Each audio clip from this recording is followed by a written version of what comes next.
Bethany? Yes, so sorry, I'm getting all the notices on my Zoom.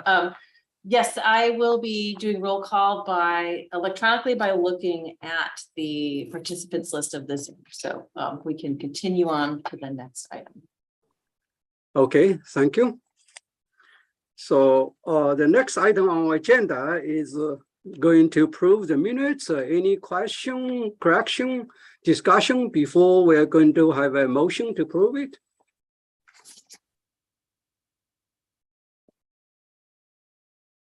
There was one correction made. It was under item 7 and reports. And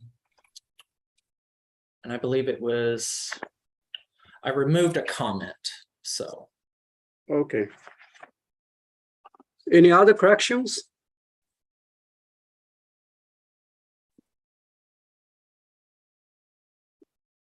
So if there's no more correction, we assume that everything is to be accurate to our best knowledge. So I need a motion to approve it. Anyone to move it?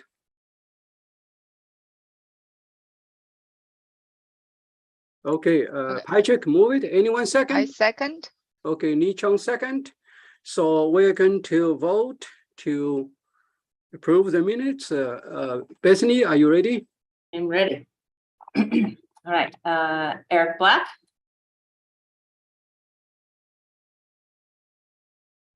See him. Eric, can you give us a vote for minutes? All right, well, we will move on. Amy Bro.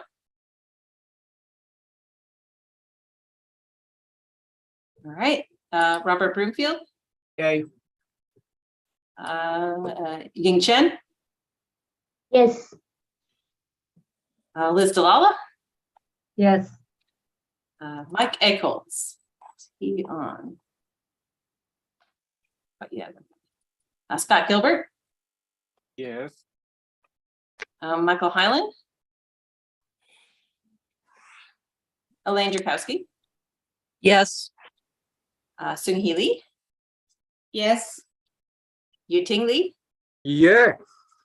Patrick McGrath. Yes. Khalid Maxim. Miller Grant. Anya. Yes. Oh, great, you're here. Fantastic. Amanda Pangrazio. Yes. Mike Phillips. Yes. Jeff Punske. Yes. Myself, yes. Matt Grozalski. I'll abstain. Absolutely. Lorelei Ritchie. Yes. Diana Sarko. Yes. Joe Shremick. Yes. Sylvia Toms. Yes. Lee Ching Wei. Yes. Sherry Watson. Yes. And Rachel Whaley. Yes. Thank you. And I'm going to repeat Eric Black. Right, and Amy Bro.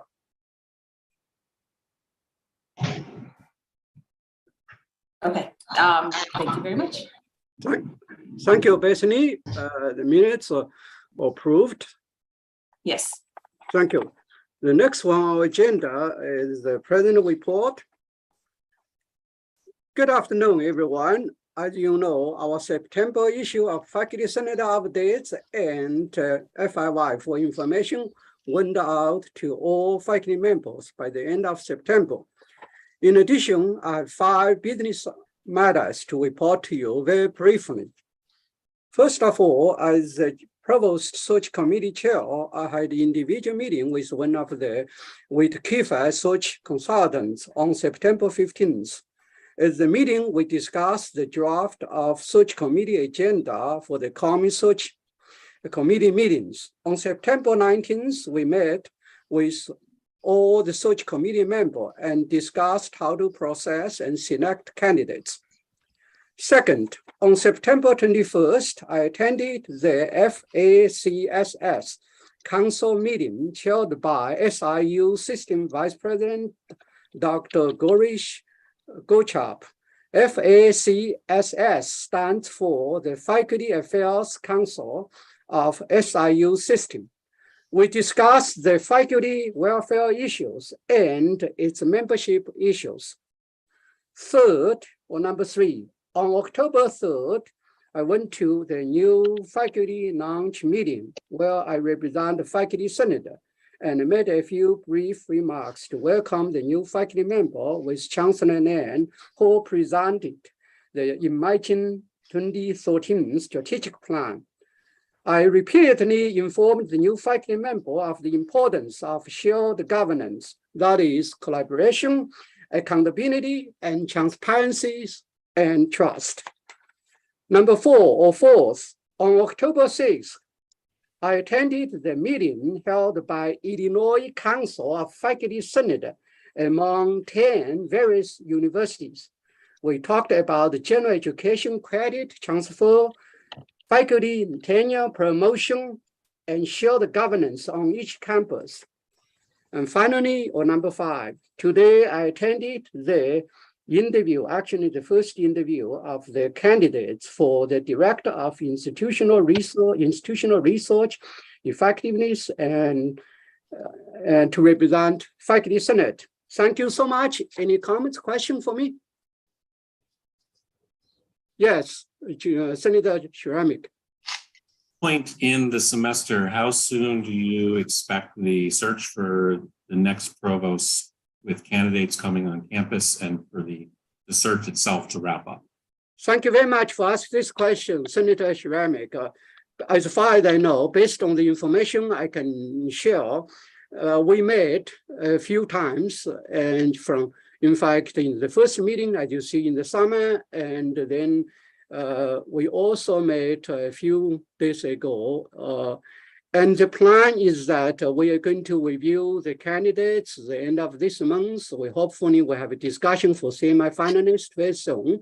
And then we invite the finalists for interview in November or early December. That's the plan. And I will stop here. Thank you so much for this important question. I follow up briefly on that. So would a provost be in place in the spring semester, or would we be still wrapping up interviews and I will defer to Chancellor Nan and defer to the process. Yeah, the idea is that once we identify them, as you know, some provosts may or may not be able to start as early as January based on where they're coming from. And our hope is that they would be here by January. That's what we're going to shoot for. If for some reason they can't get here by January, it may move a little further into the spring semester, but that's the goal from Witt Kiefer. It's our goal is that they're in play and in place by January. Thank you so much, Chancellor Nan. Any other question, comments for my report? Okay, if not, we're going to move to the next item on our agenda. And I would like to invite Chancellor Nan and Provost Cumaracho to offer some comments. Maybe I suggest that maybe offer some comments first, then you have a question, you can ask each of them. Would that be okay with all of you? Okay, Chancellor Nan, ready? Yes, I am. Thank you for that, Dr. Lee, and I appreciate the opportunity to say hello to everyone. Hope your semester's going well.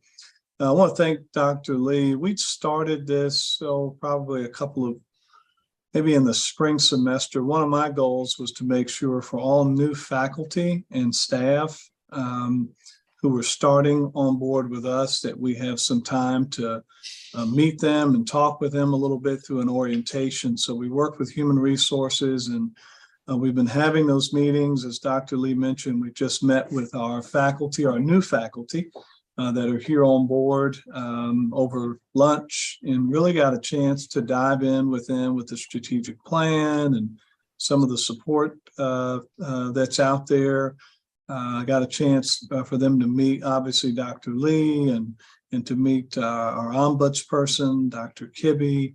And so it's really, really good onboarding piece for them. We're going to try and continue that on for all new employees that get here. Obviously, our goal is to not only onboard them, but to retain them.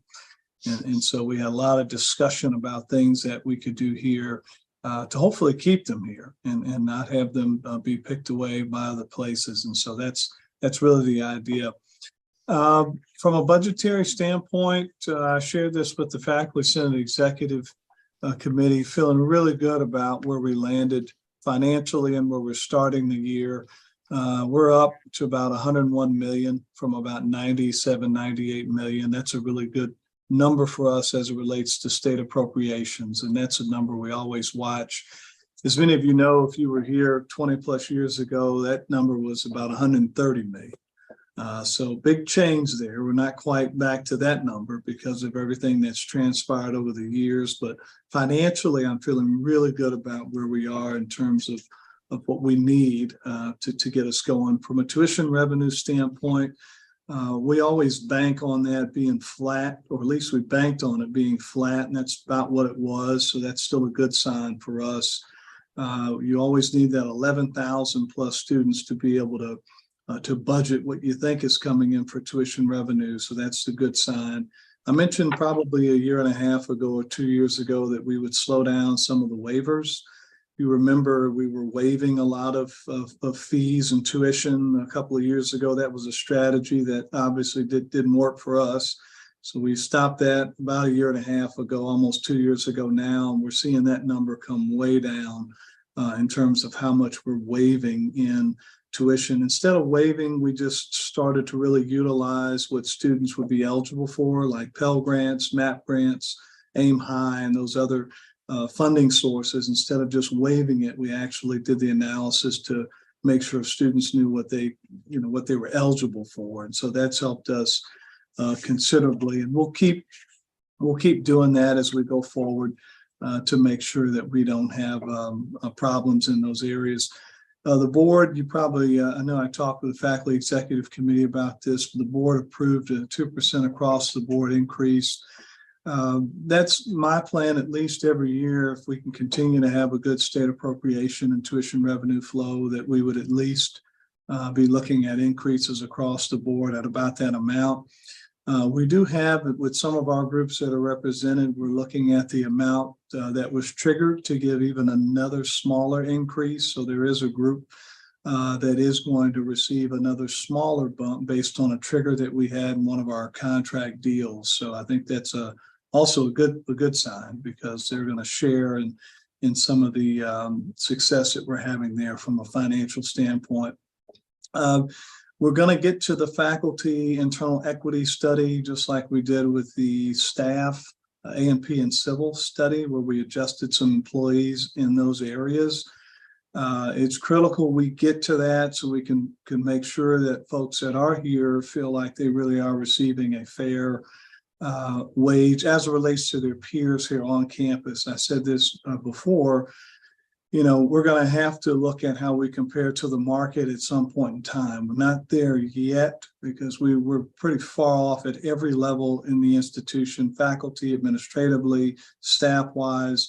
Everyone here is paid below market. And I know that for a fact when you look at the data. So it's even in similar institutions that are out there, we're close, but we're not quite there. So our first stab at this is going to be looking internally first at how we actually stack up to each other inside of your disciplines and where people sit in terms of their pay. If we have some egregious areas that need to be adjusted, we'll adjust those areas. And that's the first stab. The second one, as I mentioned, we'll start to look outside of the institution and how people rank there. Obviously, the goal is to retain talent, to make sure that we're competitive, but we've got to make sure that's a priority going forward. We're also going to look and work with Faculty Senate on merit pools. We need to start to see what formula we want to use in that merit pool. Not sure what was here years ago, but open to some suggestions there about what we can do to establish that pool so that folks, again, who obviously are eligible for merit can have an ability to be able to achieve that. So we're going to need a little bit of help there from the masses, just so we make sure we do this correctly. But that would be an idea, again, going forward, things that we can do to help retain our faculty. That's going to be extremely important. On the enrollment front, on November 2nd, you're all invited if you'd like to attend. This is an event that really is a follow-up from last year's recruitment and retention retreat. That will be held with Wendell Williams and Mira, along with our leadership team, along with our deans. Those folks will be there to lay out the targets, the enrollment targets for fall 2023. So if you're interested in what the institution is thinking about as it relates to enrollment for new students, for international students, for transfer students, we're going to have all of the minds there from each college or school is going to be there to set their enrollment targets for what they think they're going to yield in the fall of 2023. So that'll be a very important meeting and discussion. So again, if you want to sneak into that event, let me know and we can definitely have you there. I think it'll be a well attended there as well. In December, we're going to look at switch from recruitment and well, not retention, but switch from recruitment to retention.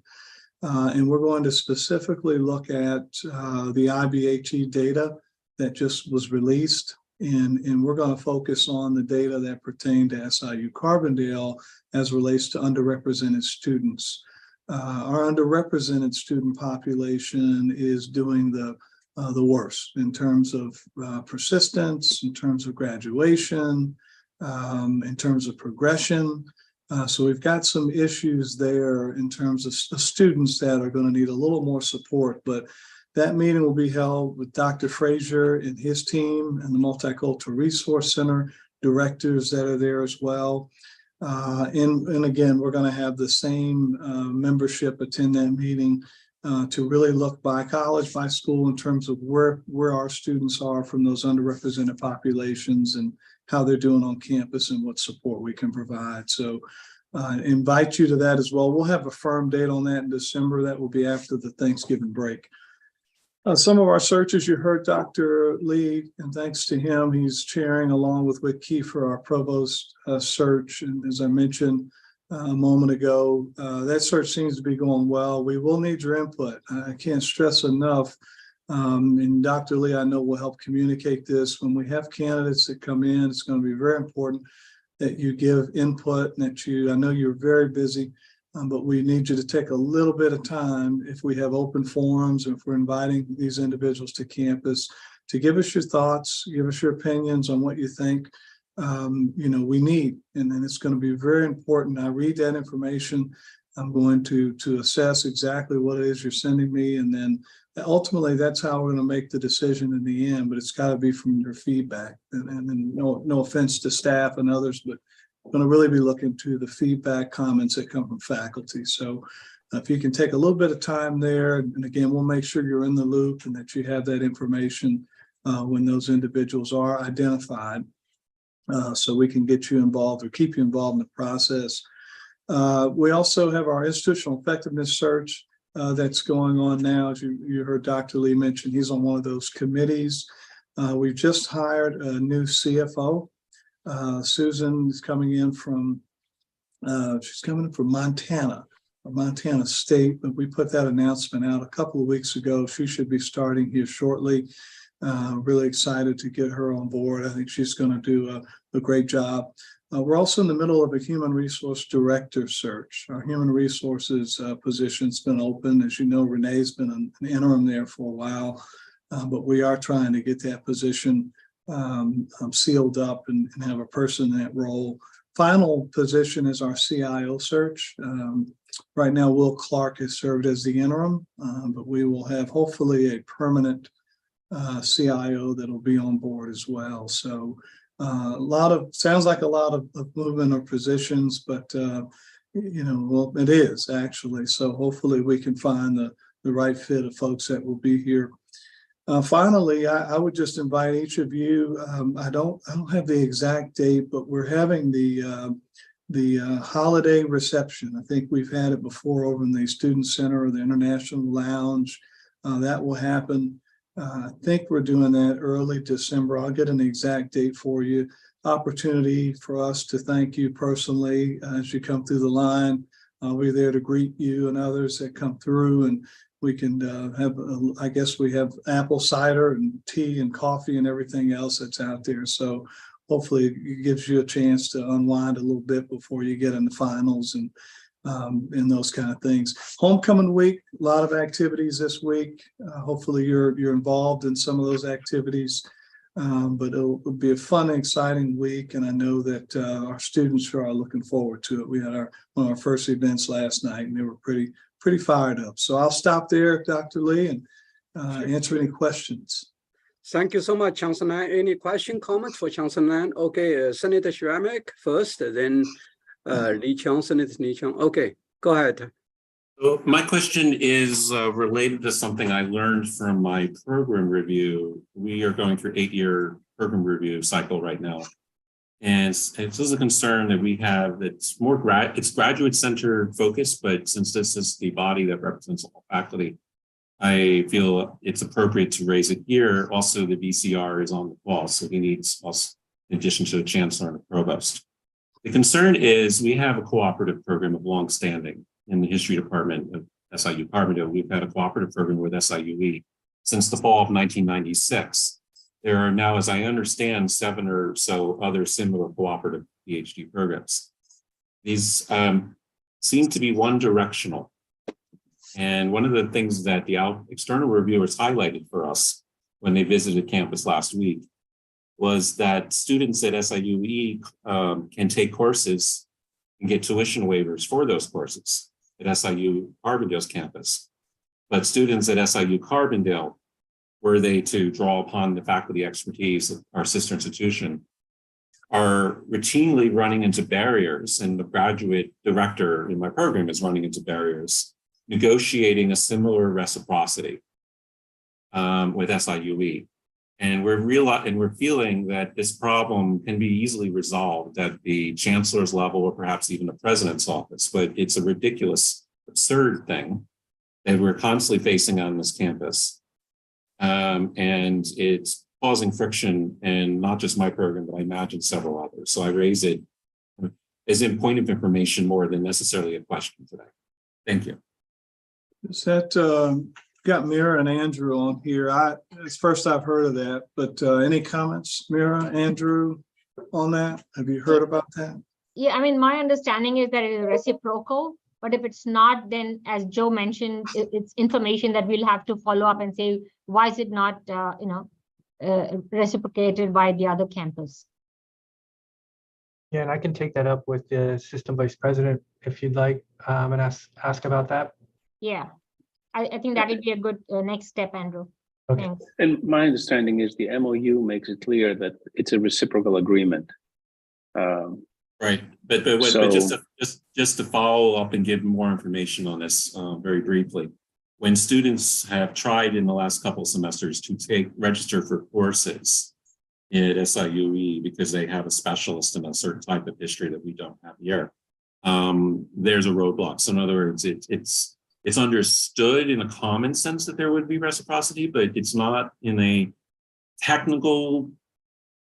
It's not written into the MOU, and there's always a bit of friction with our sister campus. It's been long dated your arrival on campus, assistant vice chancellor, because they're always concerned about the budget allocation from the state, and that they don't have a PhD granting authority. That we are the PhD granting authority.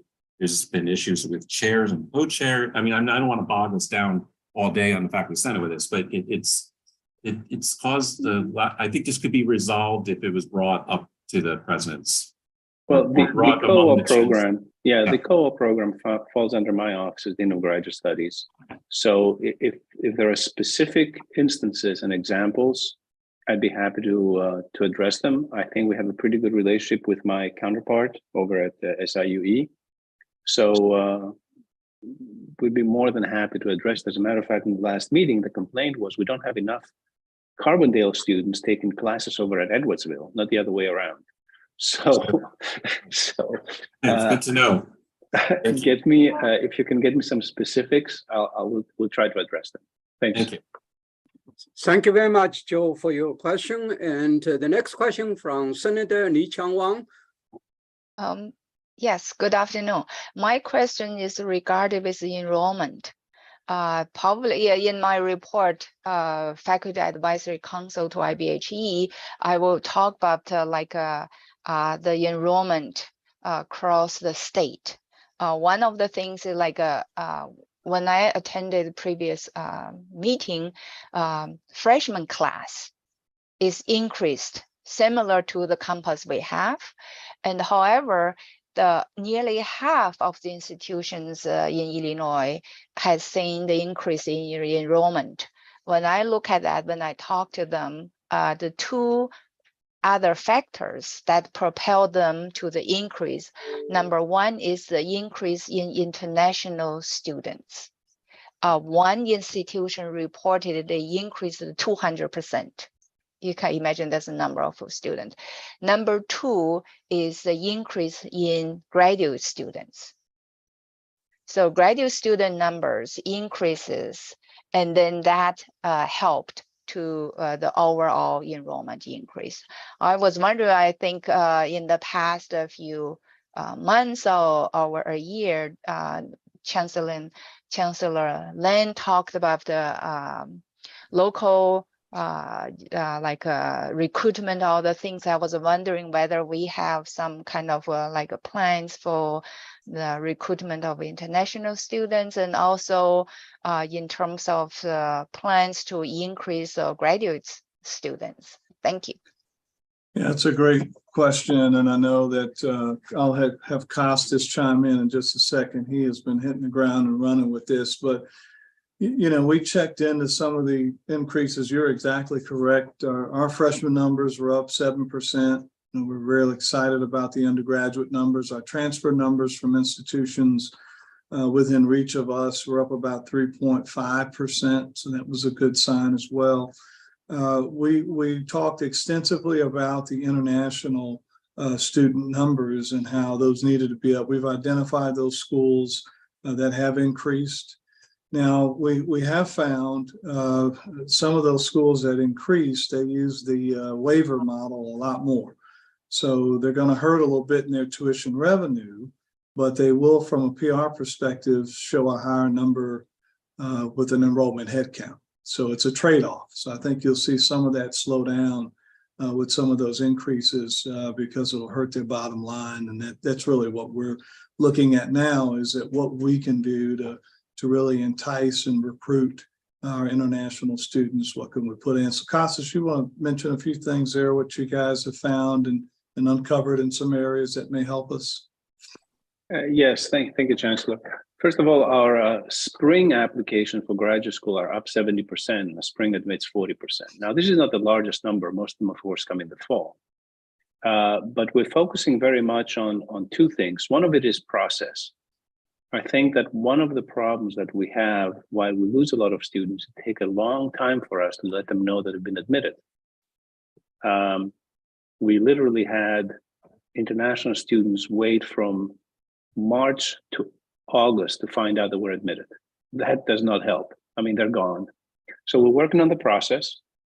We're also organizing a graduate workshop to inform our students. That's in I always get the date wrong, is on the 14th, I believe, of November. We have invited our students. Of course, all the dogs, all the programs and graduate directors will be invited as well.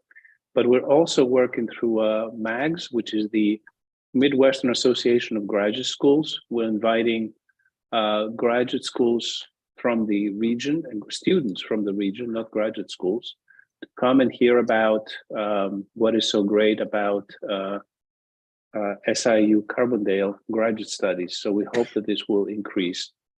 It will take a while. We're working together also with CIE, and we're also working on but improving Slate. We want to have more automatic communications with students, letting them know what we've received, what they're missing, what is the status of their application, to provide more immediate feedback. So little things are happening, and hopefully they're going to have a big impact. Thank you. Well, thank you very much, Senator Lee Chang-Wang, for your questions. Thank you, Chancellor Nan and Vice Chancellor Costa Tsatsounis. Next question for our Senator Mina.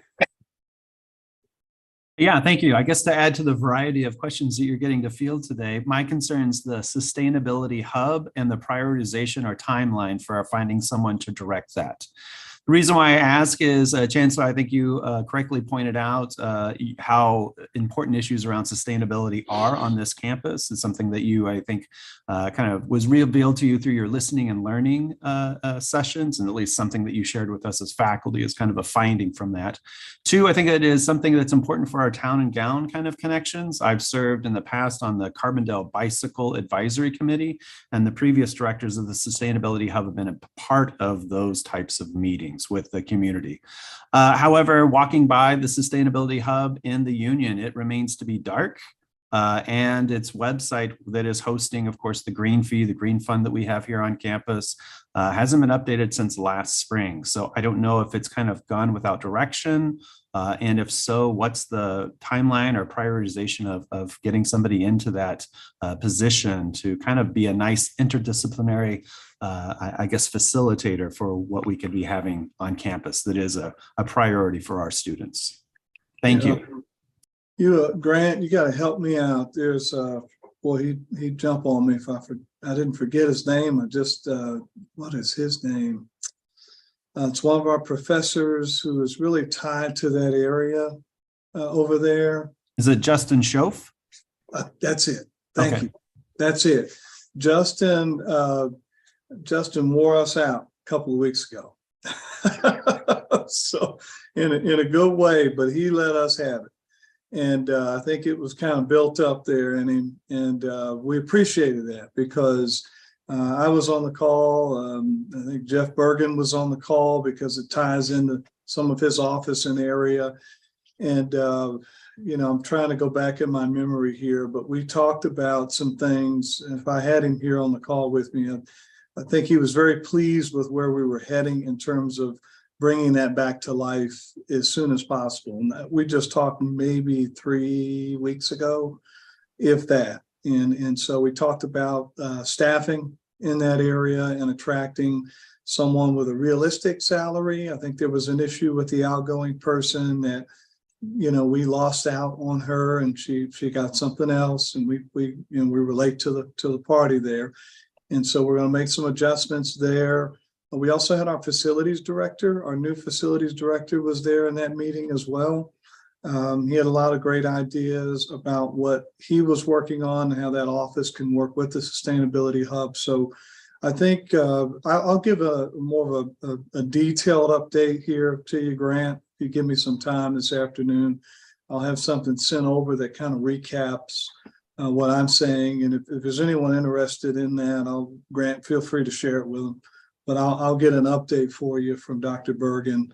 But it was a topic of discussion a couple of weeks ago, and I think we're going to be on the right track with moving that forward. Well, that's fantastic. Thank you. I understand there are a lot of loose ends that you're having to address, so I appreciate that update. Thank you.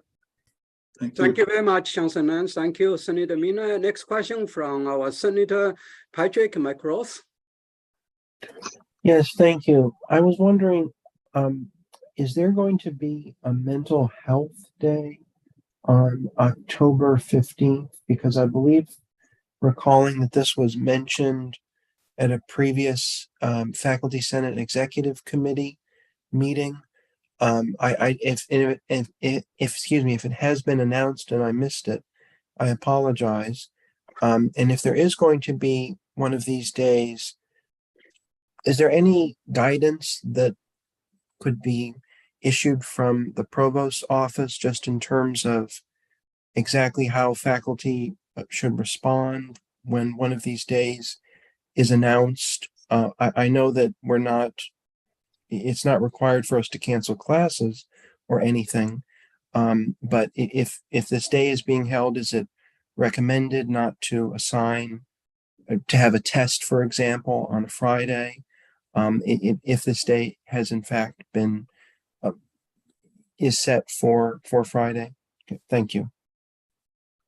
So in terms of like guidance for instructors, we're really not asking that, specific things like don't give an exam or anything. It's up to the instructors because these activities are planned throughout the day. So students can go, if they have an exam, they can go after that to the activities and the events that are being held for them. So we're not really giving that specific guidance. Thank you. And I have some information there to your question too, to add to that. I'm actually trying to look it up on our homecoming schedule. I thought I saw this earlier. But Friday is supposed to be designated. And Mira, we may need to resend this out as to what it is to Patrick's question. There's a full list of mental health events or activities.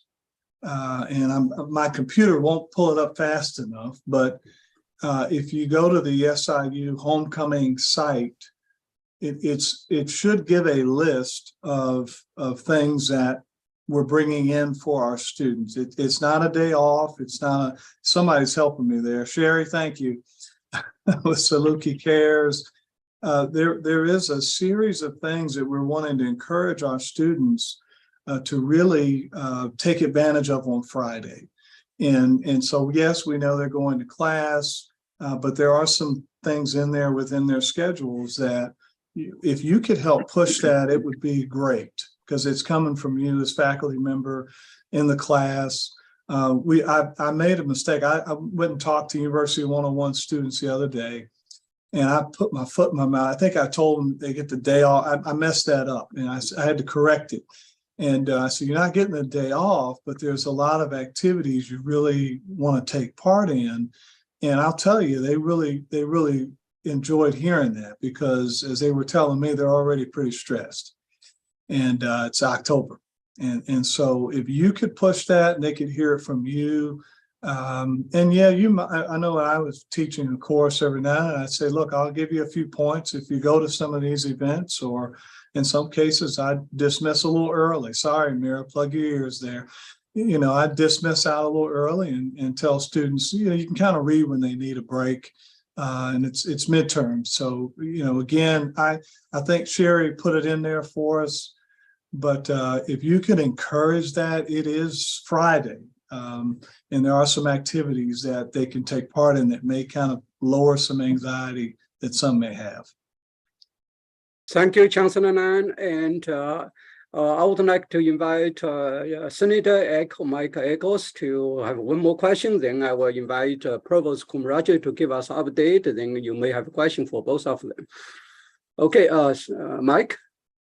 Question may be better addressed by Dr. Sasoulis, but I'm wondering if part of the decline in graduate enrollment may not be due to just our lack of compatibility with our stipends right now. I know I brought this up to the APAP's office a couple of times, and I've been told that you were starting to work on it, but I'm just wondering if that's advancing at all. And then I think another question too is not only just raising the stipend, but developing a way to add more flexibility into it.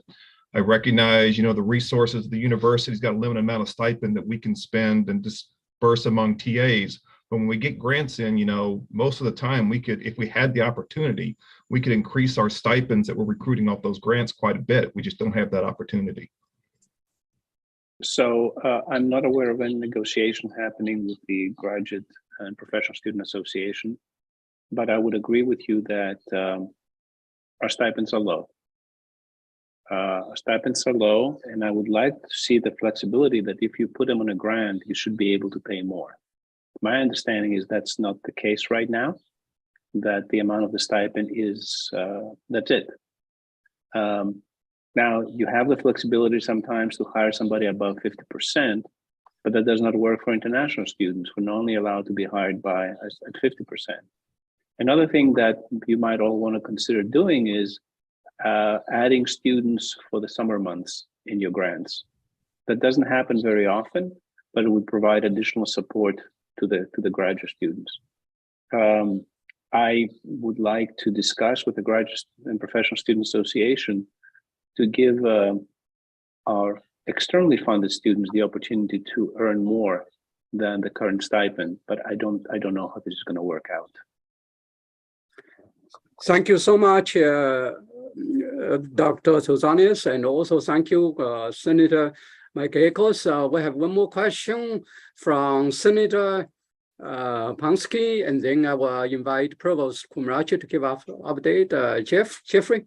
Yeah, just very quickly, since there's discussion about graduate enrollment and admissions, recently we had a graduate student or a prospective graduate student inquire about the application waiver, which is, I would say, standard at most graduate programs. And we were told that the graduate program here does not offer any graduate waivers, that application fees must be paid by all students. So if that is the case, I just want to know if that's the case, and if so, what could potentially be changed there, because we're definitely losing out on students from that. So I'm not aware of what universities do not charge an application fee. I'm sure there are some that don't. It's a waiver program where students proactively apply for waivers. I would say that that's most universities. Okay, so I'm not aware of that, and I don't know where the money would come from. So your programs, and as well as the graduate school, keep it part of the application fee for supporting professional development of graduate students. I don't know what the programs use it for. I would support the ability of us to waive the fee if we had such an account. As a matter of fact, we've talked with the foundation of the possibility of raising funds to allow us to do so. There's a number of other things that we could do. To give an example, students who graduated with a bachelor's degree from SIU, we may want to consider offering them in-state tuition regardless of what state they are in right now, if they want to come back to graduate school. There's been a number of other universities where if you apply once, no matter what the level, you never need to pay that fee again. So that, I mean, there is a number of things we can do. But in my opinion, the most important thing for us is to actively recruit students. We have the quality of programs to attract them. And then if we get them here as GAs, to pay them the right amount. Okay, thank you so much. Because of time, I would like to invite Provost Kumracho to give us any update.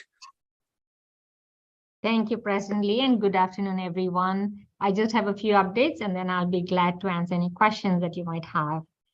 So the first thing is just a follow-up on a couple of things that we were asked to do for the first time this semester, and that is the entry of the no-show grade for all students by the end of week 2 and the faculty timesheet.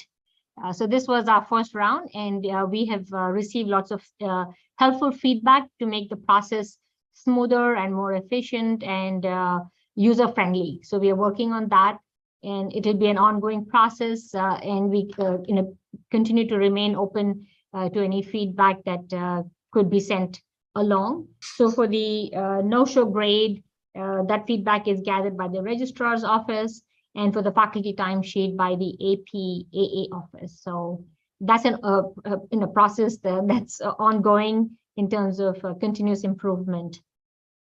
The next item I just want to mention briefly is that registration for the spring semester will start in week 10, and we are in week 7.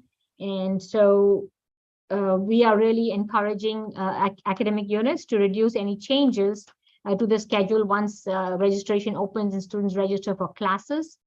And even now, pre-advisement started in week 4. So students have already been advised and have a sense of what they want to register for once the registration opens.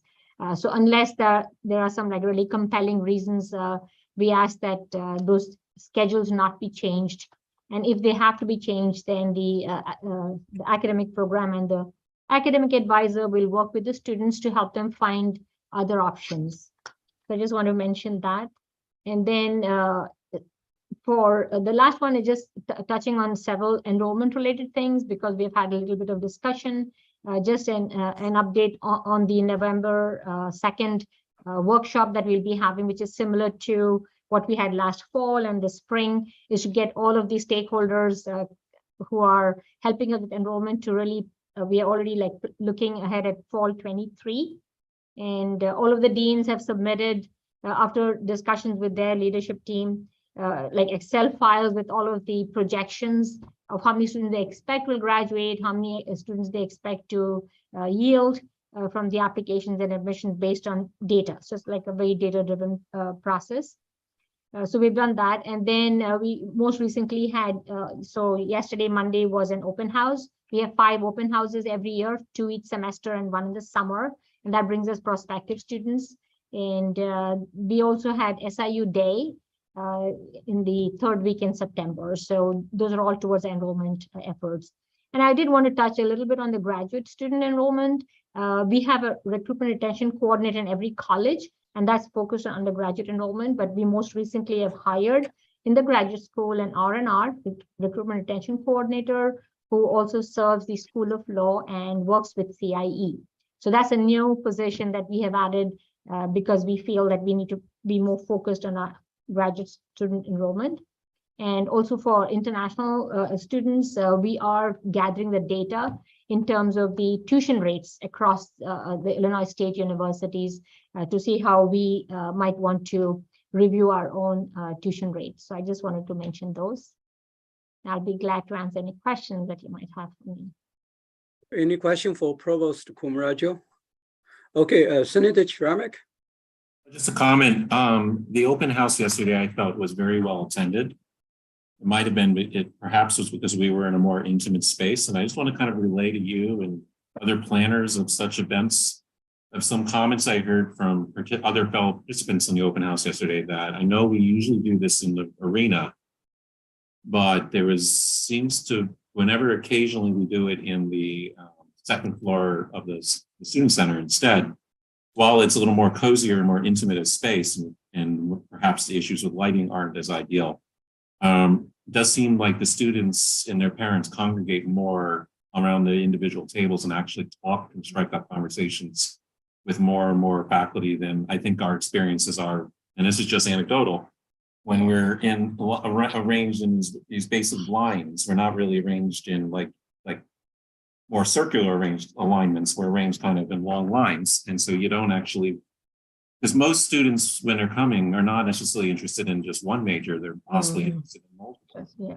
And that ability to then talk to multiple people and then even have conversations with multiple directors and program coordinators has happened to me a couple times yesterday. So I'm just a suggestion of how we could, because this is that early part of the year where we're doing a lot of cold calling in effect, because these are sophomores in some cases coming to campus. They're not, we're not reeling them in yet, and we're not really making a retention effort quite yet in this season. That's later. So ways in which we can further improve this outreach would be most welcome. Yeah, thank you, Joe. I've been to both of those types of events, and I agree that it's cozier in the student center. I think the sort of balancing act is how many students and families they're expecting, and just in terms of like crowd control and bathrooms and those kinds of things, and availability of the arena. Sometimes the non-availability of the arena causes us to move it to the student center and so on. So I just know that those are some of the variables that we juggle, and so we get tossed here or there. Thank you. We have one more question for Provost Kumarajo, then we need to move on. We are a few minutes behind the schedule. Senator Lee Chang-Wang. Oh, thank you. I just want to add about one point about the faculty timesheets report. So I talked to faculty from Western Illinois, Illinois State, and Northern Illinois, and UIC, and also SIUE. So we are not the first to provide, so just like Provost and Chancellor already talked about. And also there's a variety of ways of reporting. The weirdest I want to share with you is about the ISU, Illinois State University. So the faculty, individual faculty does not put any of these timesheets. It's just like administrators, just like fill out everything for them throughout the cross-board. I think that's kind of weird. I said, is that allowed? I'm just telling you, sharing the information, so I do not know what. It's, oh, we don't share, we don't fill individually every month. It's just like all administrators and just putting this. I said, okay. But I have to say, I I only talked to one faculty, so I'm not sure whether that's entirely true, but it's just like a weird stuff. Okay, I will continue to track on this, and hopefully we'll give you a more comprehensive report on that. Thank you. Yeah, thank Li Chang. We did look at what other universities are doing. It is first time for us that we have to do it, and so we're trying to make it as smooth as possible. All right, thank you so much, Chancellor Nan, Provost Kumrajo, and because of the time, we're a few minutes behind schedule, I would like to move on to invite our special guest, Interim Chief Information Officer, Mr. Will Clark. Are you here already to give us a Yes, Dr. Lee, thank you very much. And senators, thank you for having me today. I do want to show a face with a name. Many of you I've met before in a variety of other opportunities and functions. My name is Will Clark. I am currently serving as your interim Chief Information Officer, interim Director of Institutional Effectiveness Planning and Research. And my day job remains Technology Services Director in the IT department. And that is the part of IT that provides you directly some of your desktop support and your academic or instructional support efforts. And I do also want to thank you all for your participation. I think we have Drs. Sherry and Khalid assigned to the Computer Advising Committee, which we intend to restart. It went dormant slightly during COVID, and so we intend to get that jump-started again this semester. So again, introduction, and thank you for having me. Any questions that you have, I'm happy to entertain. Or Dr. Lee, I know you have some time management concerns. Maybe there's not time for questions. Okay, any comments, question for Mr. Will Clark?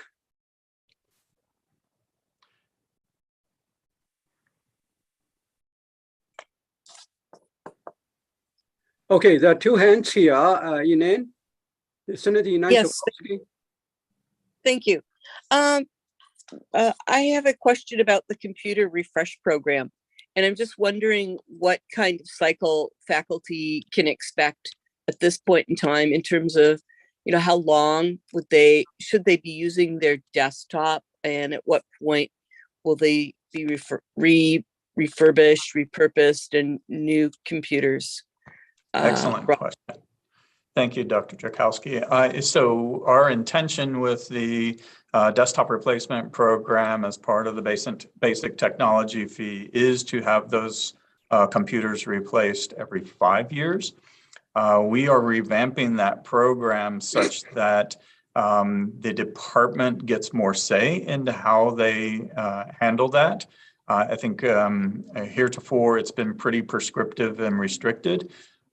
We currently are allocating $1,100 to a replacement, and would, as each individual or department's group of individuals become available, we no longer want to tell you that that has to be a particular type of Dell computer, for example. It's an $1,100 allowance.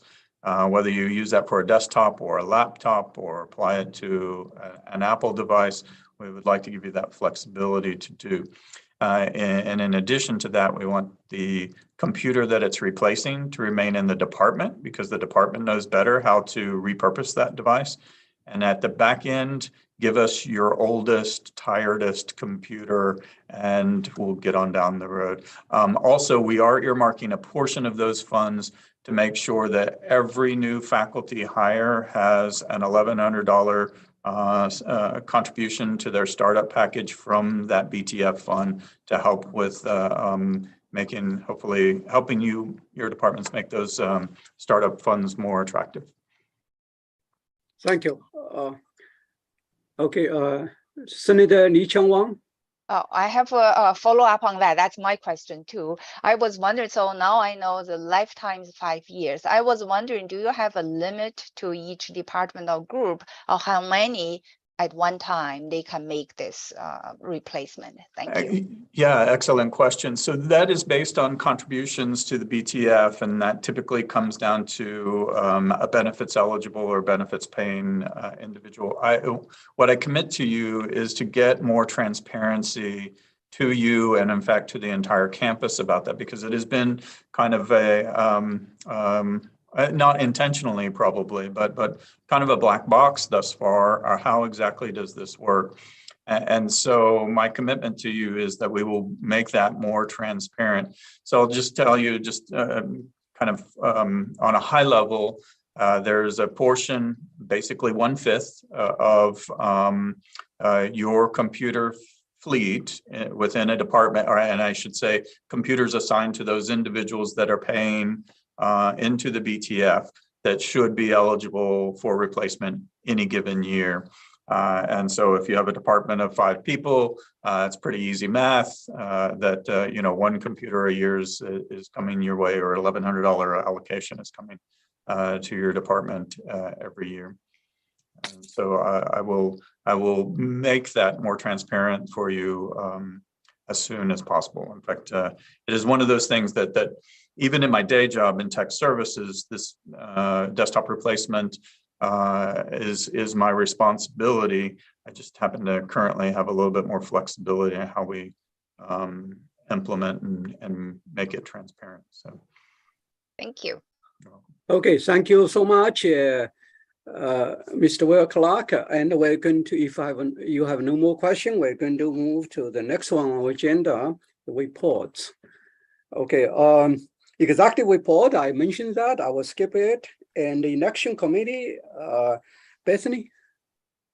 Yes, I have a very short report. Basically, as soon as the committee is approved, the elections committee is approved, we will begin getting those announcements for nominations to fill the Senate slots out, and we will be starting our process for the Judicial Review Board elections as well. So thank you. Okay. Any question for this committee? No.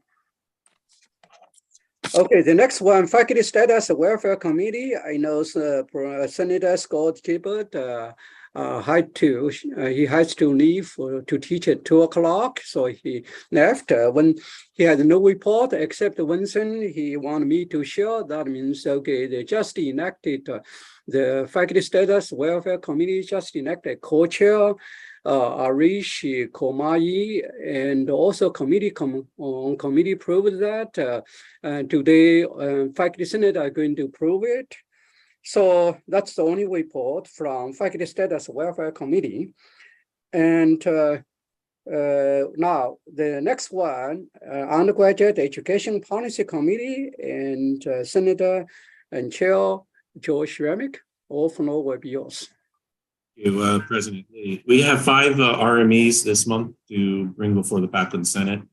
In the interest of brevity and the fact that I think we're still running a little late in our schedule, I'd like to consider the RME to move and rename the minor in Latino and Latin American Studies, and then the RME to move the graduate certificate and minor in Women, Gender, and Sexuality Studies. Is really 2 items that are very similar in nature. Senators who have been serving for many years on the Faculty Senate may recall that when we were debating reorganization a few years ago, and particularly the resolution to create the School of Africana Studies and to remodel it actually the School of Africana and Multicultural Studies, it was understood when that proposal was put forward that Latino studies, women, gender, and sexuality studies, and other such like programs would eventually be moved out of the College of Liberal Arts Dean's office, which is where they currently reside, and would actually move directly into the school. So this is exactly what it took us I think it took those units a little longer to get organized than was anticipated on the Faculty Senate a year and a half ago, but this is what we now see. And so I'd like to consider our discussion first of these 2 RMEs because they're very similar in nature. I open the floor to any questions or comments about these 2 RMEs.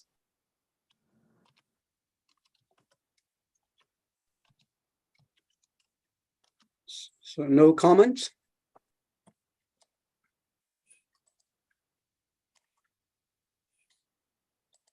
No question?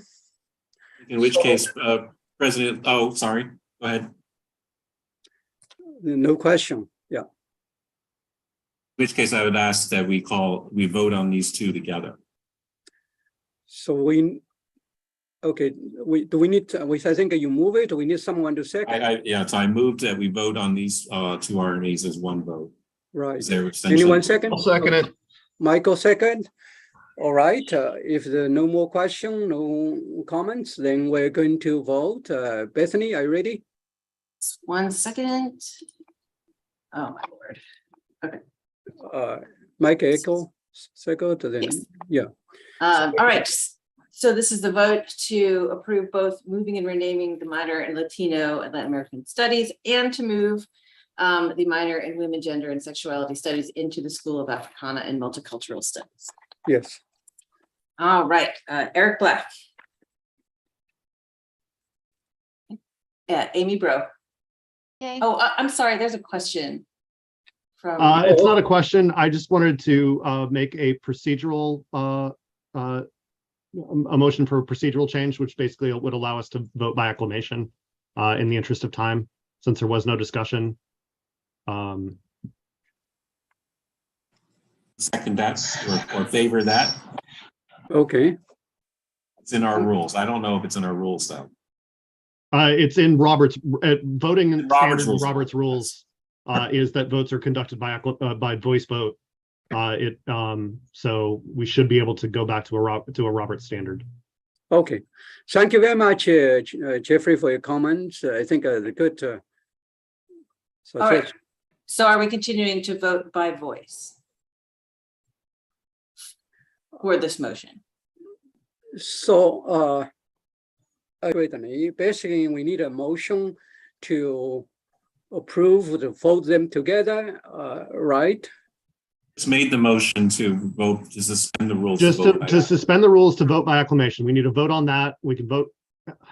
That takes two. Actually, I would like to suspend the rules for all of the RMEs under discussion here, so we can vote on via acclamation. We would, I guess, need to vote via our normal standards for this, but it should help speed this up. Or not. Can you please really quickly explain vote by acclamation? Well, what I really mean is a standard voice vote in Robert's rules, which is not a roll call vote. But so we would just vote all in favor yay, all in favor nay at the same time. That's a standard Robert's rules vote. The roll call vote is apparently a standing rule from last year. I'm not even sure that would under Robert's rules would still be in effect, but it's how votes have been conducted. But it slows things down. So I'm moving that we can vote via voice, just yays at the same time, nays at the same time. Okay.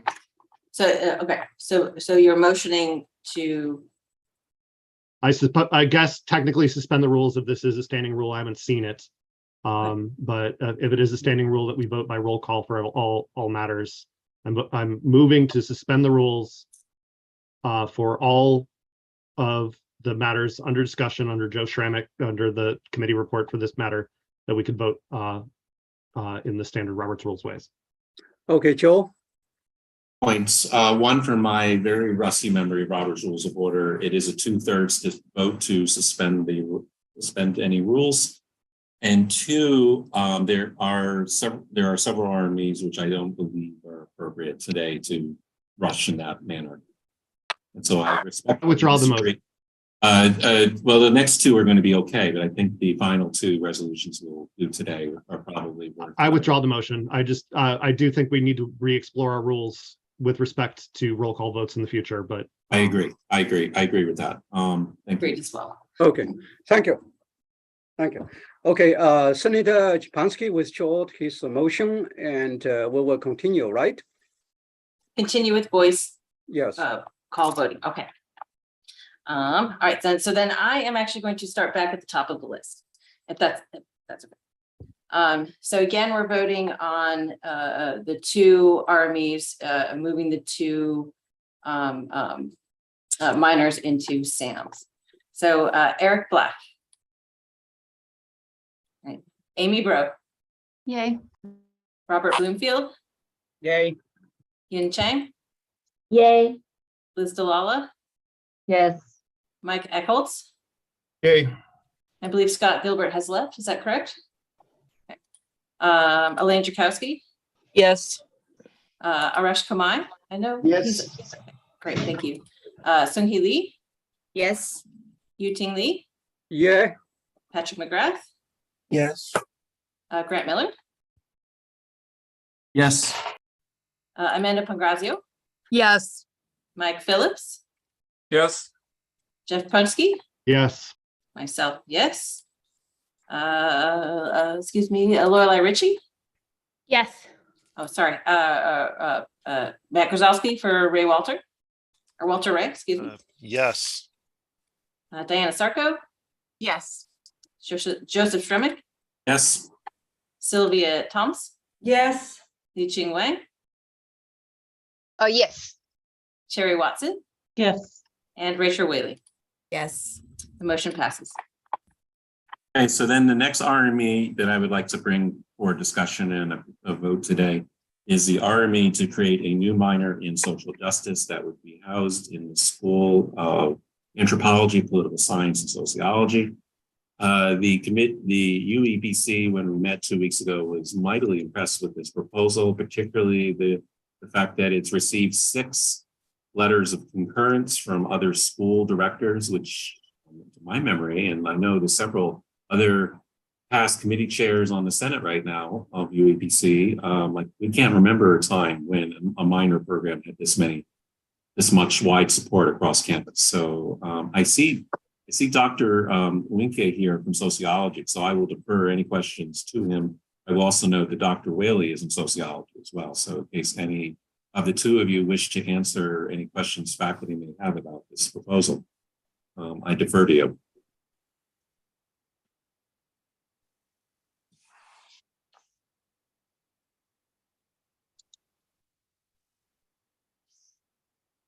Yeah, sure. I'm open to addressing any questions you may have.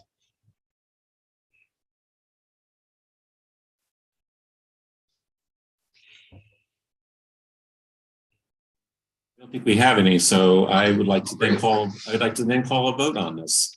I think we need a second for that. I second. Okay, so Jeffrey second, Joe moved. So if there's no question, no comments, we're going to vote. And again, this is the vote to approve the creation of a minor in social justice. Yes. Eric Black. Amy Bro. Yay. Robert Broomfield. Yay. Ying Chang. Yin Chang. Ying Chen. Yay. Thank you. Liz Delala. Yes. Michael Eicholtz. Yay. Elaine Jerkowski. Yes. Kumai Arash. Arash Kumai. Jeez. Yes. Sung-Hee Lee. Yes. Yu-Ting Lee. Yeah. Patrick McGrath. Yes. Grant Miller. Yes. Amanda Pangrazio. Yes. Mike Phillips. Yes. Jeffrey Punske. Yes. Myself, yes. Matt for Walter. Yes. Lorelei Ritchie. Yes. Diana Sarko. Yes. Joe Stremick. Yes. Sylvia Toms. Sylvia Toms. Yes. Thank you. Li Ching Wang. Yes. Sherry Watson. Yes. And Rachel Wiley. Yes. Thank you. Motion passes. Okay, so then the next resolution I'd like to bring before the Senate today for discussion and a vote is the resolution RME to create a dual concurrent degree in paralegal studies and law. This is very common nowadays, particularly as law school tuition is very expensive in many parts of the country. And there seems to be a growing crisis, as we all know from reading our news reports, of student debt levels in society. And so the urge increasingly on college campuses is to come up with ways, creative ways to have effectively 3 years of accelerated undergraduate study that would then lead to the senior year, the 4th year of undergraduate study to be also concurrently the 1st year of law school.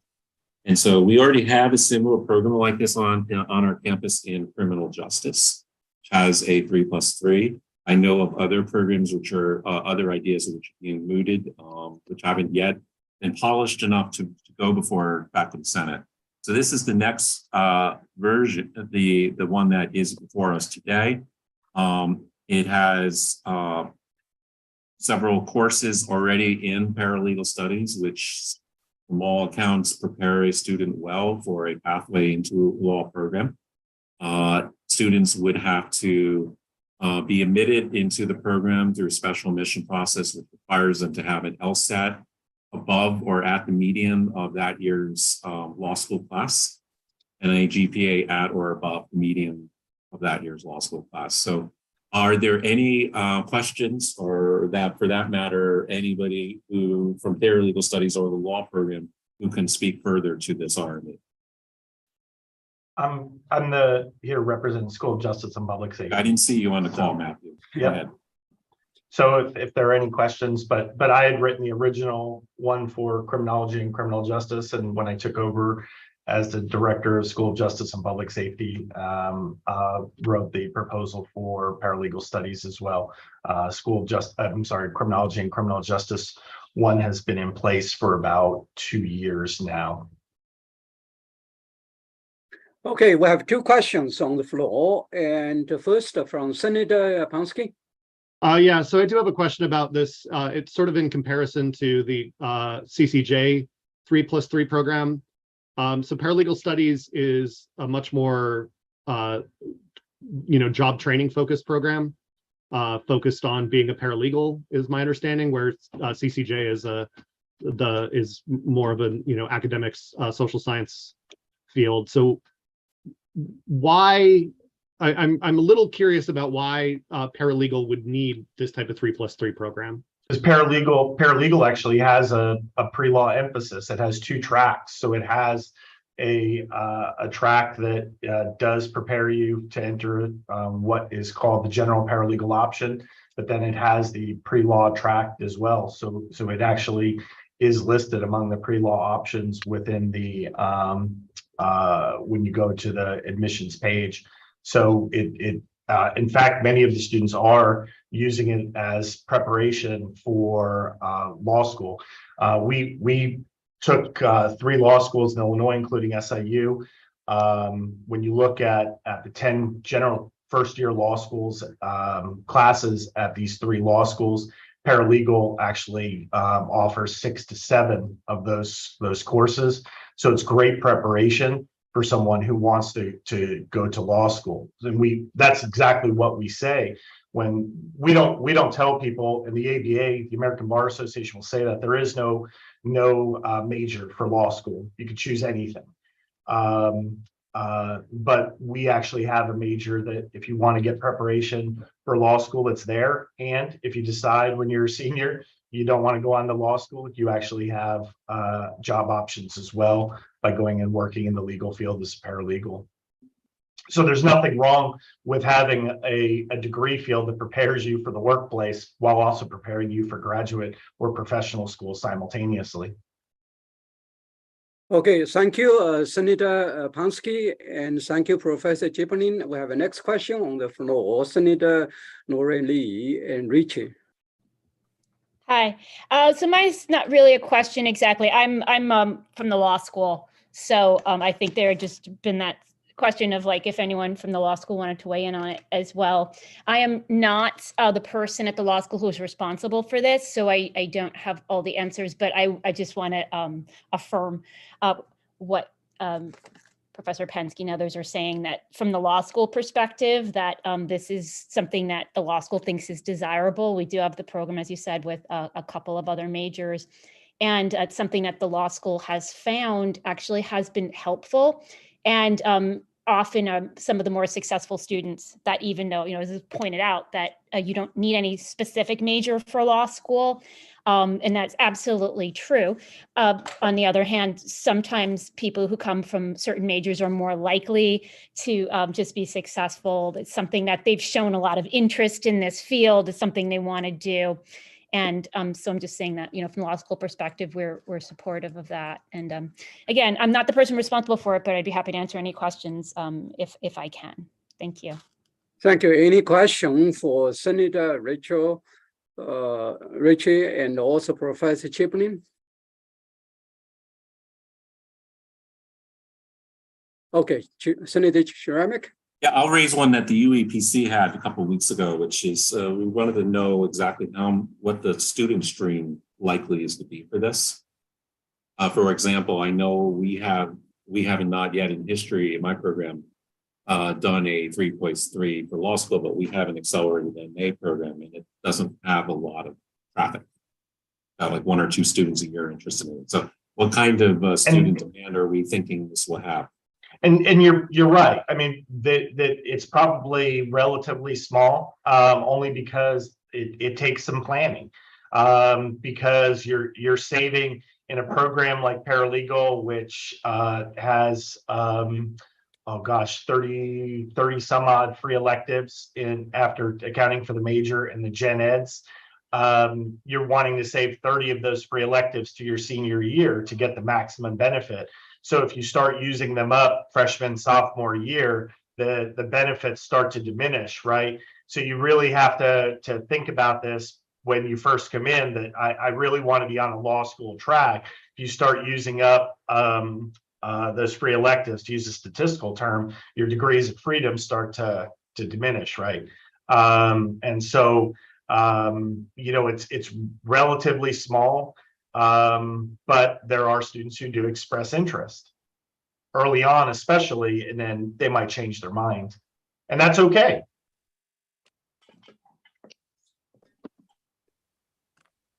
Okay, so any other question or comments for Professor Chiplin about this proposal or this IME? Yes, Provost Commerato.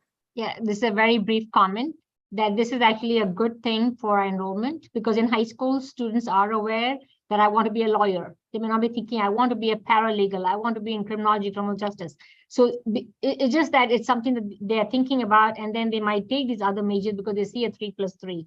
So it's good for the big call to high school students. And this has taken a lot of work.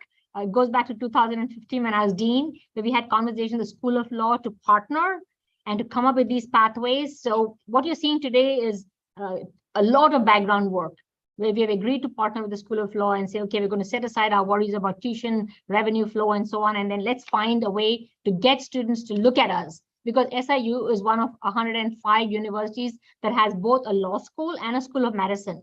That's huge. So this is a way of leveraging our assets. Okay, thank you very much for your comments, Provost Commerato. If there is no more comment, question on this proposal, I would like Joe to, I think Joe move it. I'm going to move it. I would like to move it. Anyone need a second? Okay, Senator Inan Chogovsky, second. So we are going to vote. Bethany? Yes, all right. Just gonna go straight to the vote. Amy Bro. Yay. Robert Brookfield. Yay. Yun Chen. Yay. Liz Delala. Yes. Michael Eckholtz. Yay. Elaine Jakowski. Yay. Arash Kamai. Yes. Sun-Hee Lee. Yay. Yu-Ting Lee. Yeah. Patrick McGrath. Yes. Grant Miller. Yes. Amanda Pangrazio. Yes. Mike Phillips. Yes. Jeffrey Punsky. Yes. Myself. Yes. Matt for Walter. Yay. Lorelei Ritchie. Yes. Diana Sarko. Yes. Joe Shremick. Yes. Sylvia Toms. Yes. Li Chun Wang. Yes. Cherry Watson, Yes. and Rachel Whaley. Yes. Motion passes. Thank you. And the final resolution I'd like to bring today, and again, Matthew, I likely will speak to it, is an RME for an undergraduate certificate in conservation law enforcement. And this is a joint endeavor from the School of Forestry and Horticulture and the School of Public Safety. I think I got that school name, the latter school name right. And this is to create a undergraduate certificate of 42 credit hours, 12 of which are core curriculum courses. And then there are 12 required credits in either of the disciplines, as well as the remaining 6 credits of these 2 to be envisioned. I imagine they don't have course numbers yet, these 2 foundational courses. The Undergraduate Studies Committee, Undergraduate Education Policy Committee spent a long time discussing this. And we also spent a long time last week at the Executive Council discussing this. And the reason we spent a long time is we wanted some further clarification on what an undergraduate certificate actually means. We're seeing this increasingly being offered. A good example, if senators will remember, was a RME that we dealt with last year, redesigning the major in automotive technology. And that other RME a year ago took what once was minors and made them into certificates that you would earn en route to earning the degree. So in other words, it embedded that curriculum embedded 3 possible certificates, if I remember correctly, I'm going off memory here, into you would earn a major and then also have on your first transcriptable reasons 3 additional certificates. And the rationale behind that was because employers now are increasingly demanding that, and that makes our students marketable in the career for future career graduation.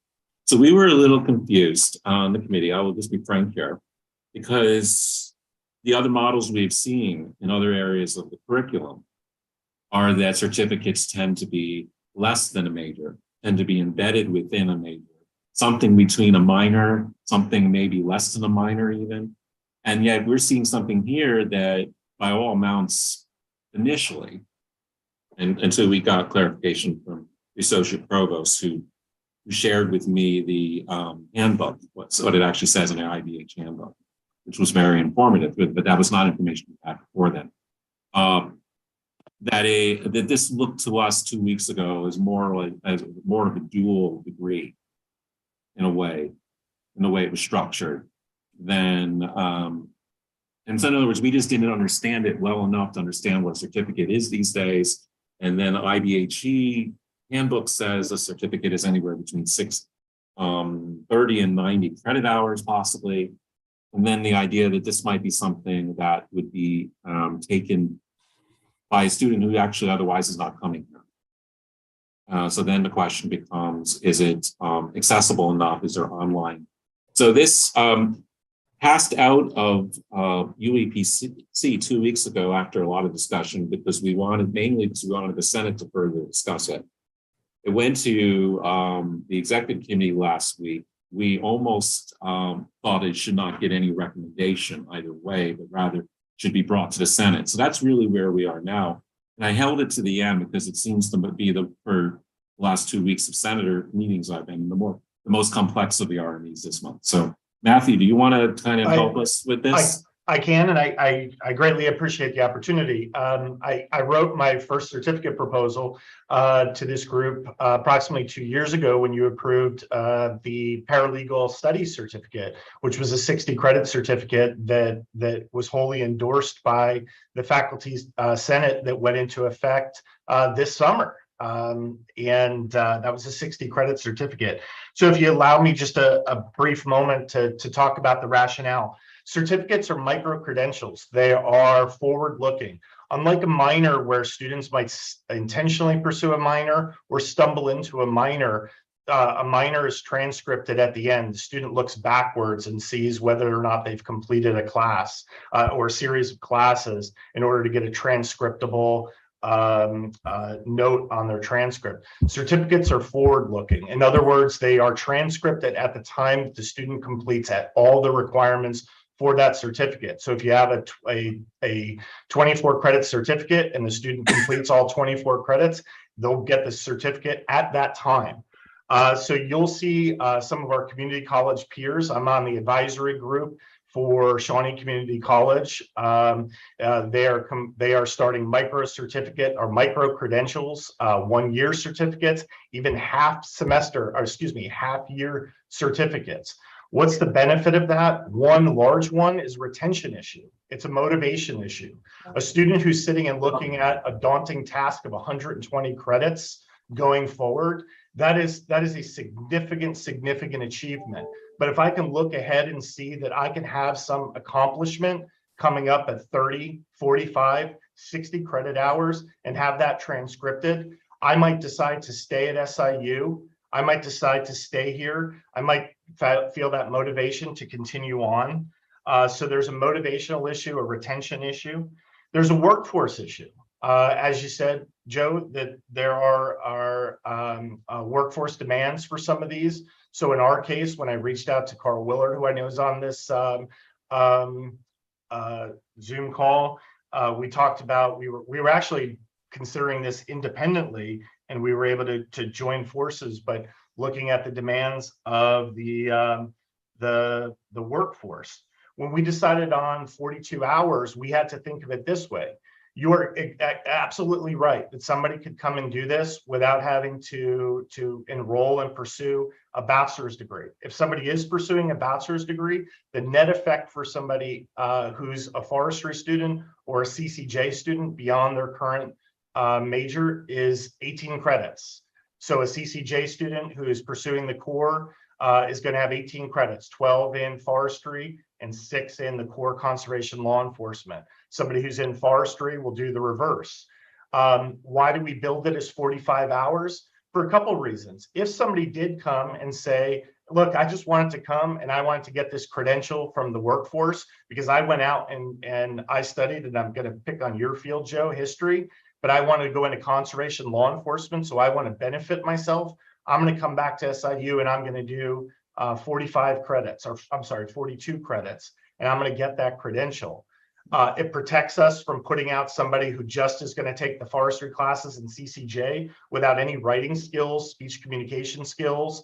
So we built those in as a buffer to make sure we don't ever send somebody out without at least some degree of core communication skills. It also protects our upper level classes from having a student enter them without a person who's had some of these core communication skills. So that's why we settled on 45. But that 45 is really only for the person who's going to do this and walk, which we don't anticipate. We had the same thing for our paralegal certificate that you approved 2 years ago. It's a 60 credit hour certificate, but for the student who's here, it's a 33 credit hour certificate. And I just want to highlight the fact that when Carl and I communicated, I think this is the type of collaboration that really is embraced, interdisciplinary collaboration. We hammered this out. We worked it out over a number of months. We didn't sit and talk about who's getting credit hours, who's not. You know, if you look at the numbers there, it's under forestry. It wasn't anything we had to sit and negotiate. It simply made sense. So I think this is the type of stuff that's going to allow us to both offer innovative programming to our students and help with recruitment and retention going forward. So thank you again for the opportunity to speak. And I know Carl and I talked yesterday, and he was going to jump in if he had anything to add. But thank you. Well, we have 2 questions on the floor. We are a little bit behind the schedule. Before we get to questions, can I just add another point of information? Yes, go ahead. Yeah. Carl Willard, Interim Director, School of Forestry and Hort. And I'll just add to what Matthew said on the workforce issue is we had the Illinois Department of Natural Resources, the head trainer for their CPO program, came to our program in July 21 and basically asking, can SIU develop a program such as this? So as Matthew referred to, we started working on something. Then we knew we wanted to involve CCJ. So Matthew and I got together and developed this program. But this is not just the two of us getting together. This is a demand put forth by IDNR that they're having problems recruiting enough qualified applicants to their CPO pool because of the issues, less students being interested in law enforcement over the past 3 or 4 years. So this is a real demand for them. And currently there's no school in Illinois that has this type of program. So we want to, innovative program, put SIU at the forefront to recruit students interested in this type of career. Thank you. Okay, thank you. And Senator Mike Akels. Hey, I just want to add to that. So this has been a long-term issue. I've been here for 20 years now in zoology. And in the past, there have been criminal justice students that are coming and taking classes in zoology, trying to prepare for this type of a career. There have been zoology students getting minors in criminal justice trying to prepare for this type of career. And the reality of it is neither one of those solutions addressed what was needed here. So I applaud you guys for putting this together. I think that's a great idea. This should have been done 20 years ago or longer. My only comment or question is that I had the chair of criminal justice about 10 years ago asked me to restructure the way I teach my waterfowl class so the criminal justice students could take the laboratory and identify waterfowl and didn't have to take the lecture component of it, which a lot of them just simply weren't qualified to do. And so my question is, I noticed that class is no longer on the list. Can I change that back, or do you expect to have those students take that course or not? You're free to do what you want to do, but I appreciate the positive comments.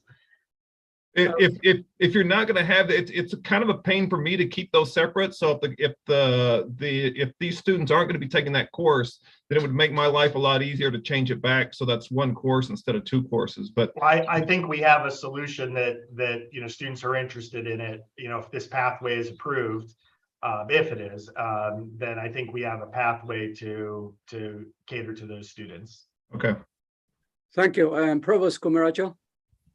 Just a quick note of commendation for this approach, because these are things that are facing higher education. And if we don't do it, other universities are already doing it. As Mike said, it's been overdue 20 years. So I think that this kind of creativity is what we need for our workforce, because organizations really want their employees to get these skills, but not necessarily a 4-year, a bachelor's, a master's, and a PhD. So we have to think beyond just our regular degrees. So this is just an example of the way higher education has to answer calls to survive. Okay. Thank you for your comments, Provost Kumaracho and Senator Shramek. So I neglected in my summary, but my memory was jogged. One other comment the committee UEPC had 2 weeks ago was, if this is approved, and to think perhaps about marketing materials for it, to utilize the contract that the university currently has with Gray and Associates educational consultants in terms of the market niche that we're aiming this at. The committee felt that the RME as it came to us was a little less solid on that market demand for this career, and that we would just want a little more data on that. And I'm sure you can get that very readily from Gray & Associates. Thank you. And well, we have one more question, then we're going to vote. Senator Patrick McGrath. Yes, thank you. I was just wondering, do we have any data regarding how many credit hours the average certificate is at SIU?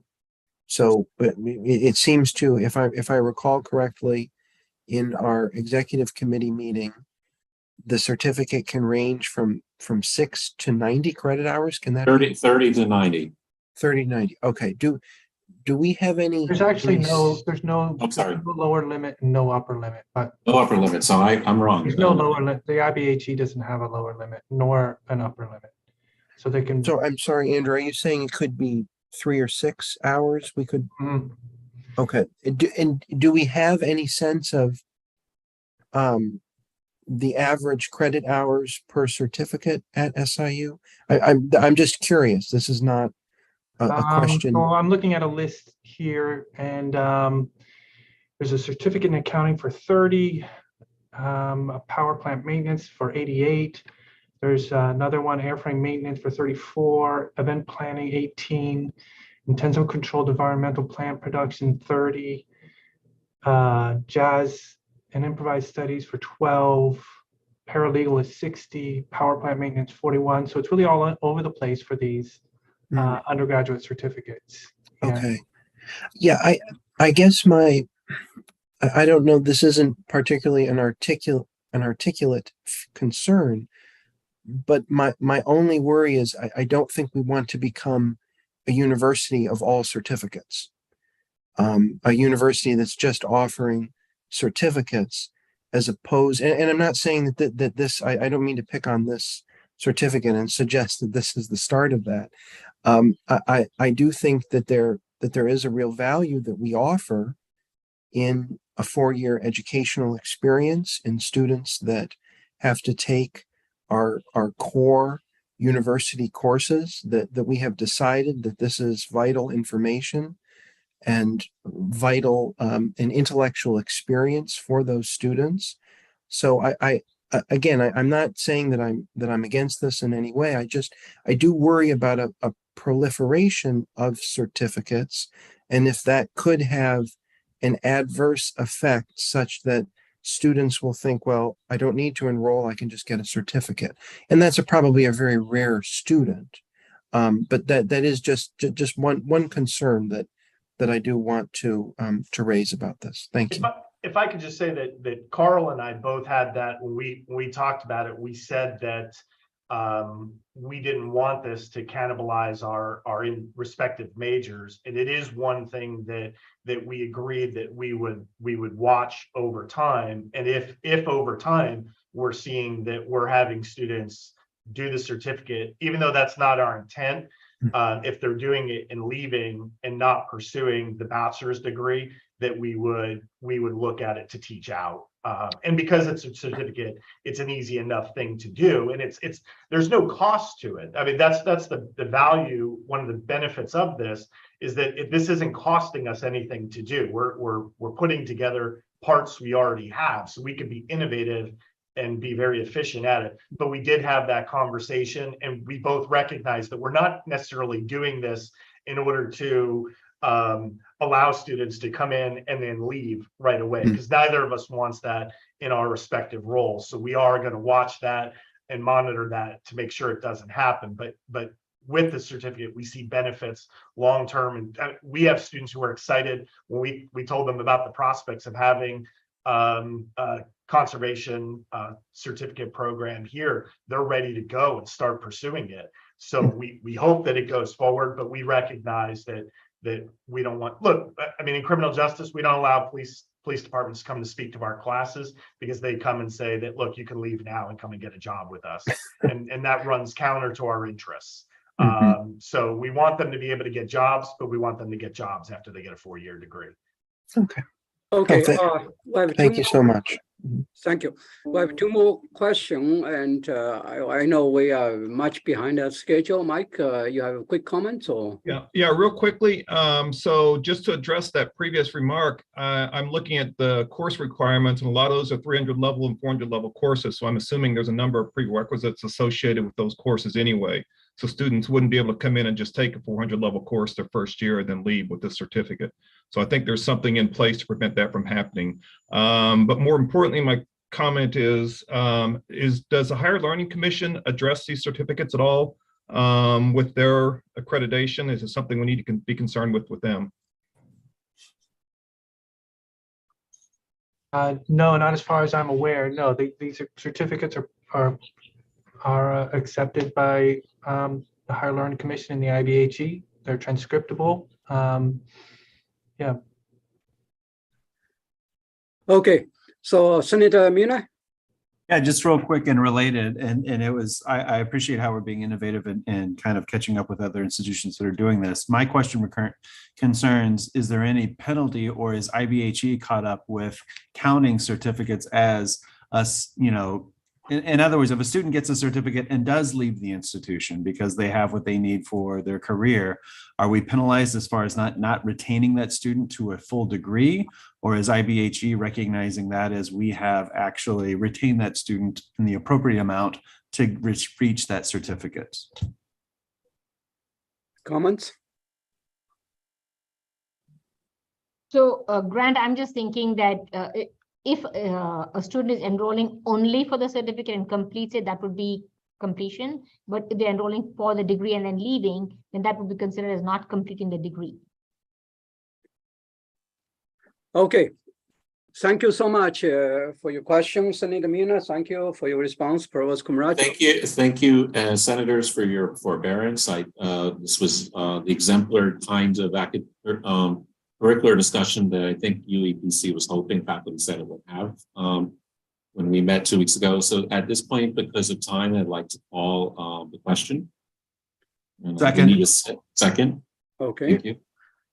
So we are going to ready to vote because we closed the discussion. So Joe, you move it? It's been moved and Grant seconded it. So we are on to vote. Yes. Amy Bro, Yay. Robert Broomfield, Yay. Yin Chen, Yay. Liz Delala, Yes. Mike Eckholtz, Yay. Michael Hyland, Yay. Elaine Drakowski, Yay. Arash Kamai, Yes. Seung-Hee Lee, Yay. Yuting Lee, Yeah.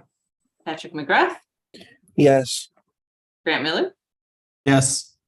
Amanda Pancrazio, Yes. Mike Phillips, Yes. myself, yes. Matt Walter, Yes. Lorelei Ritchie, Yes. Diana Sarko, Yes. Joe Shremick, Yes. Sylvia Toms, Yes. Li Ching Wang, Yes. Cherry Watson, Yes. and Rachel Whaley. Yes. Motion passes. Thank you. Thank you so much. All the resolution approved. And we still have a need staff report. I suggest each report will be limited to 2 to 3 minutes. First, the one budget committee and co-chair, we have Chair Mike Eckholtz. My report will be quick. We haven't met since the last meeting. We have a meeting scheduled for Friday at 9 a.m. And the primary purpose of that meeting is to address the subject that Chancellor Lane brought up earlier, the faculty salaries and salary compression within the university. Thank you. Any question, comments for him? For budget committee? Okay, if not, we're going to move to the committee on committee. We have a co-chair, Inan Chukovsky and Seung-Hee Lee. Okay, thank you.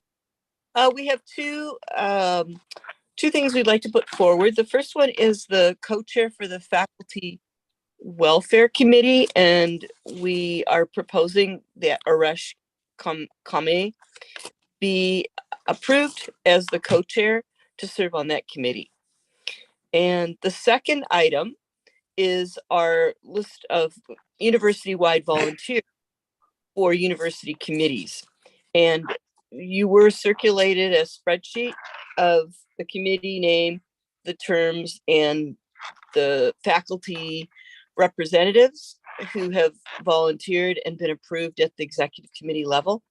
So I'd like to propose a motion that both of these sets of, well, these two particular appointments, the Arash Kamai and our slate of university-wide volunteers, be approved.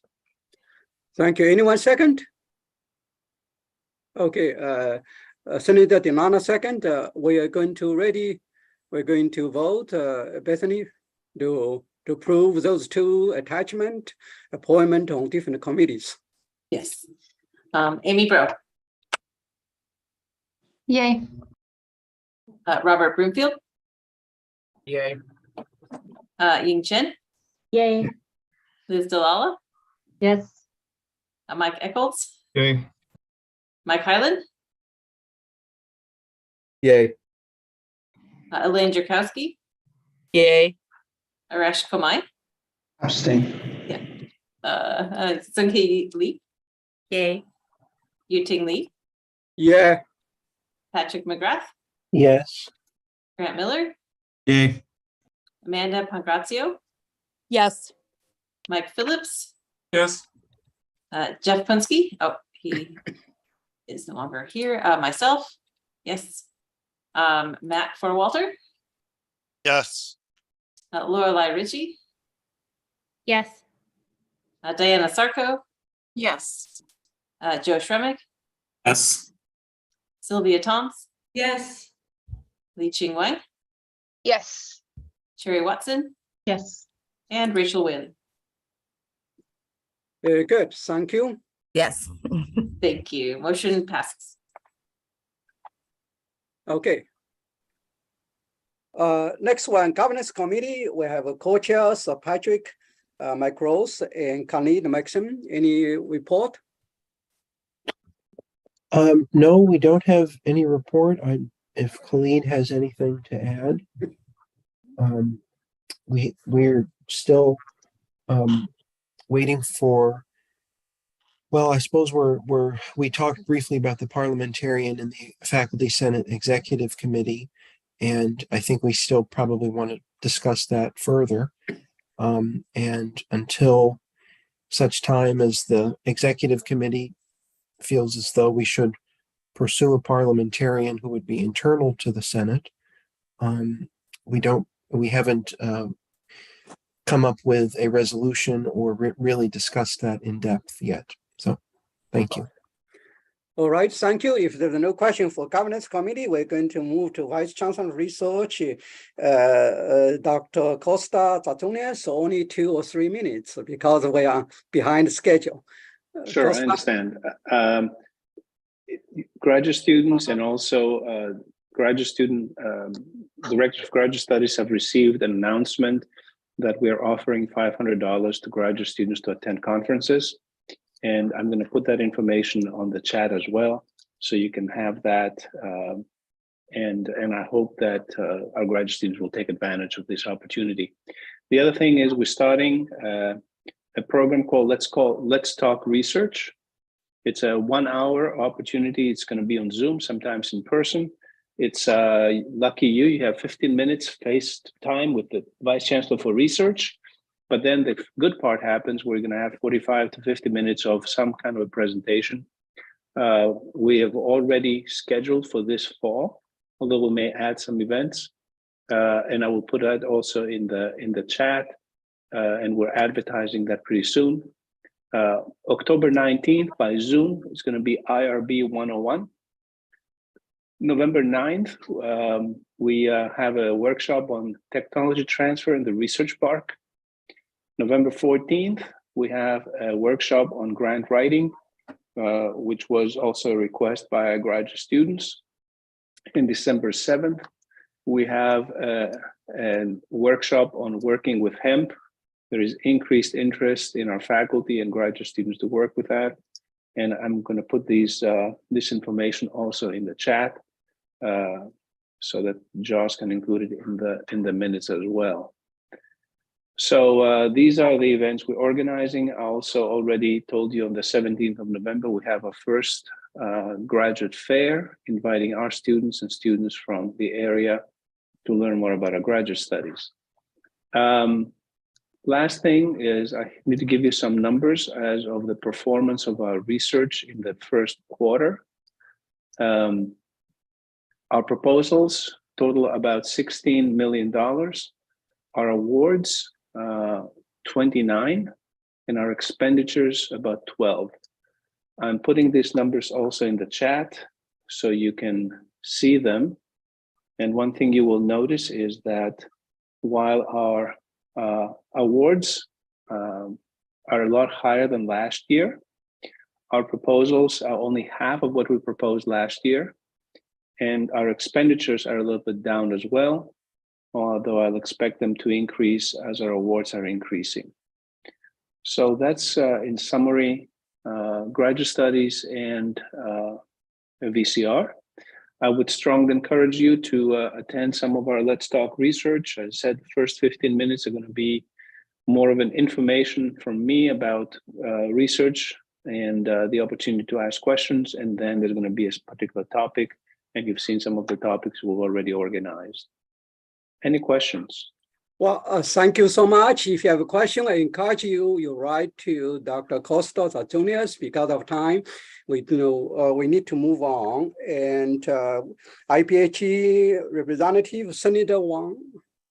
Oh, good afternoon. Yes. Council meeting was held on September 16th at Illinois Central College. One of the issues I already shared with you is about the enrollment news. At least from my perspective, international students increase and the number of graduate students increase are the two items that brought the overall enrollment increase for the Illinois higher four-year colleges. One important item I want to emphasize right now, it looks like IBHE is looking for a new funding mechanism. It's called the adequacy-based funding. There's active discussions about that. I think I want to put the website to share with everyone. So it's, that's not the, let me see, the funding. Because they have the workshop has quite number of discussions. I think we as a faculty probably will be able to contribute enormously on this. The one is October 20th, another one November 17th. The reason we're talking about this is I'm working for the council representative of funding work group. What we looked at, what this adequacy-based funding is, there's a number of issues that were not addressed adequately within this adequacy funding mechanism. We were trying to engage actively with these discussions, all the things we had, extra meeting in addition to this council meeting, trying to figuring out what we can do in this issue. So that's something I want to draw your attention, especially research related aspects were not considered in this funding mechanism. But I will keep you informed on the progress. That's certainly the most important issue. There are two presentations were given during the meeting. The first one is from the Dean of Math, Science, and Engineering of ICC, Joe Bergman, on multiple measures. Is about how to return students. Another presentation, the second presentation, was given by the IBHE Senior Associate Director of Policy, Dr. Sophie Anderson, on IBHE initiatives for wraparound student support. Both presentations how we can support students. Those are the presentations. The next meeting will be October 21st this month. Thank you. Any questions? Thank you, Senator Lee Chang-Wang. And I would like, if you have a question, you can write to her directly. We have a graduate council representative, Dr. Thomas Vanesco. Any brief report? 2 minutes, please. Thomas, are you here? I saw him there. Thomas, we cannot hear you. Can you?